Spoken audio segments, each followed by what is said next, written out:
I feel for him and for, the members of the family, because I don't think this is necessarily something that, they're going to go up against the government on, especially the Queen. I know Christine mentioned before about, how we can collect some memorabilia, some trinkets, in this Jubilee year. And I know that you have a book about collecting some royal memorabilia. I mean, how did you come up with A House of Windsor, and will there be a sequel? So I got the idea for A House Full of Windsor when I was watching an episode of Hoarders on TV, as one does on a boring, Sunday afternoon. And I was really interested in how this woman on the episode had her relationship with her daughter and how that played into the hoarding. And the daughter was talking about how her mom's hoarding and, growing up in that type of household had impacted her relationships and her career.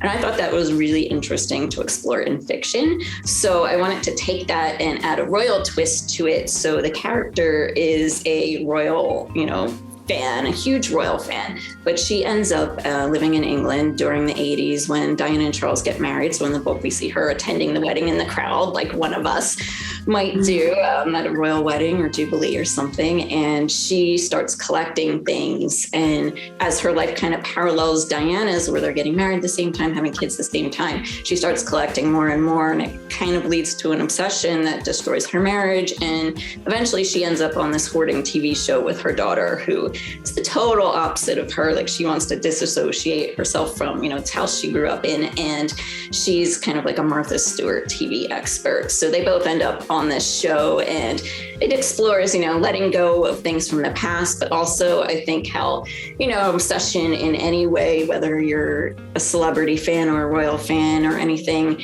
you're collecting, can kind of take over your life where you kind of feel like you know them. So that's the story. But as for a sequel, I'm not ruling that out. I'm working on another project at the moment, but yeah, that might be up next. We'll see. I love it. How fun. And then shifting gears a little bit, I know that there was another big story, obviously, in the headlines this weekend about Prince Harry and security and how he's not getting the security that he wants, and kind of petitioning for that so he can bring his family over to the UK. I mean, do you think, in your opinion, that Prince Harry is entitled to the security he is asking for? So this has been an interesting story lately because, as we know, I think anyone can agree, members of the royal family do need some sort of protection when they're out and about. And that's just, a fact. But right now, he has personal security that he's paying for. And his issue is that he thinks he needs a greater police protection when he's in the UK. And I think that raises a lot of issues in terms of precedent, because he's offering to pay for it himself, which is great, so the taxpayer isn't paying for that. But people are saying, well, is that setting a precedent for members of the public to pay the police for private security? And is the Metropolitan Police for hire? And looking at other members of the royal family, like Princess Anne, for example, she doesn't have full-time security, even, being a child of the monarch. So I don't know, how that's going to play out really. And will he end up coming if, his appeal is denied? It's really hard to say, and you can see both sides. I think a lot of people can see both sides in this situation. So, I feel for him and for, the members of the family, because I don't think this is necessarily something that, they're going to go up against the government on, especially the Queen. Right. I think it is such an interesting turn of events that, the situation has become what it is with Prince Harry and Meghan and their family. How do you think the Queen feels about the way that this is unraveling?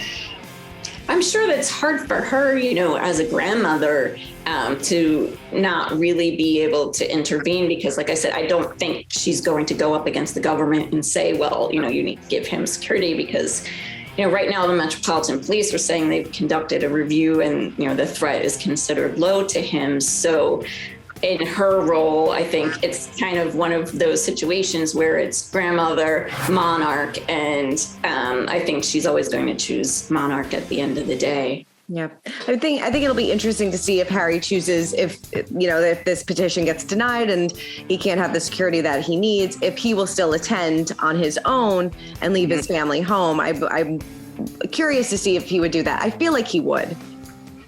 Yeah, he did go, for example, on his own for the statue unveiling and that sort of thing, and for the funerals. So, I would hope that he would go on his own, but I think it's really hard to say at this point. Yeah. So crazy. And then, there have been reports going back to Prince Andrew a bit about Charles and William being very instrumental in the Queen stripping Andrew of his titles. What have you heard about that? And do you believe that that is the case? Yeah, so William, in fact, was very involved in this decision. And it's been said that he met with the Queen in person ahead of their announcement that came out last week.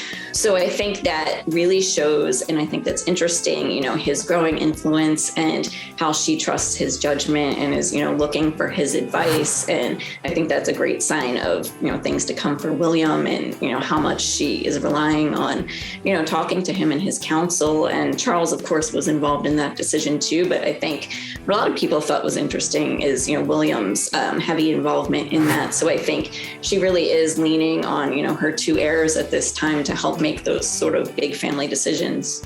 Yeah, it seems like it. Seems like William is stepping up. Yes, definitely. Definitely. Well, Kristen, thank you so much for taking the time and speaking with Christine and I today. I really appreciate it. Well, thank you for having me. It was wonderful. Thank you. And make sure to pick up Kristen's book, A House Full of Windsor. Definitely get it.